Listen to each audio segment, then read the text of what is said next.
My name is Gaurav and I am working as a research laboratory technician in high energy physics group at Cavendish Laboratory.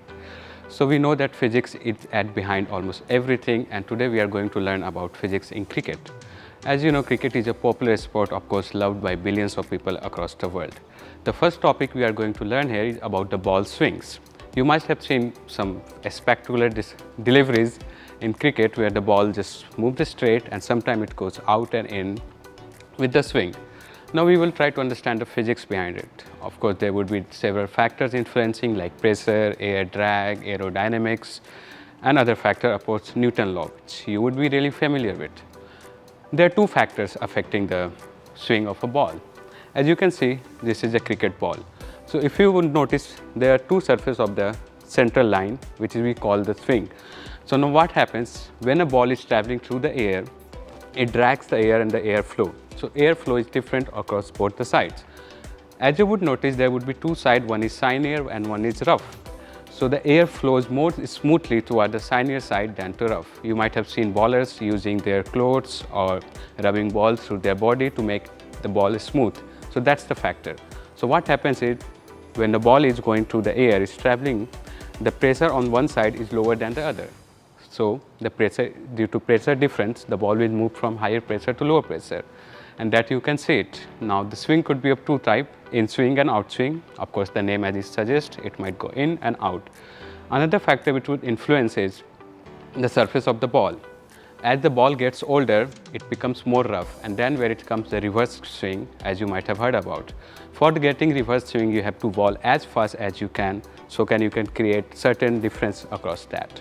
That's the aerodynamics behind the principle of ball swing. So next time you see the ball moving that, now you understand the physics behind it.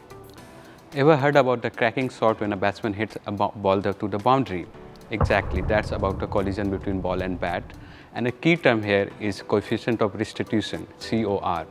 It is a term which defines the energy flow between bat and the ball, and that's a batsman used to hit the ball to the boundary. Now what is it? This COR depends on three factors which is used, which can be explained by physics.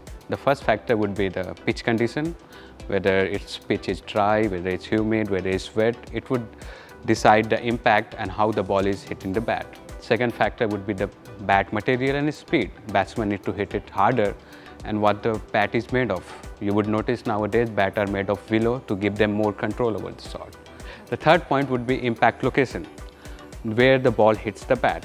You would notice that in order to hit a long six-thread, long boundaries, you need to have a certain location where the ball hits the bat, so there is a maximum energy transfer from bat to ball. So it's all about collision and COR between two objects, which is the physics behind boundaries. Well, I am working mostly with the electronic stuff, and one thing which I can relate from the cricket game is the Hawkeye. It is one of the technological revolution in the cricket which has changed the game as we understand it. You might have seen LBW decision, you might have seen the length of sixes, you might have seen the wickets. It's all possible due to Hawkeye. Hawkeye is basically a combination of lot of cameras. It's like having thousands of cameras, thousands of eyes on the pitch, and of course high speed sensor and electronic circuit which is used behind that. The physics behind Hawkeye is basically depend on two factors. First is Newtonian physics, as you all know it. It calculates the initial velocity and other atmospheric conditions, whether wet, dry, and other stuff, which we always think about the pitch when we talk about it. And then it calculates the trajectory of the ball depending on the initial condition. The second condition on which it depends on are the sensors which we have it inbuilt, whether it's on the wickets, whether it's with the umpires, or whether it's the cameras, where it's able to calculate the high-speed ball and where it will move. It has changed the game in a very precise way and is helping it to grow it even in future. And that's something where I am working with electronics and I can relate it.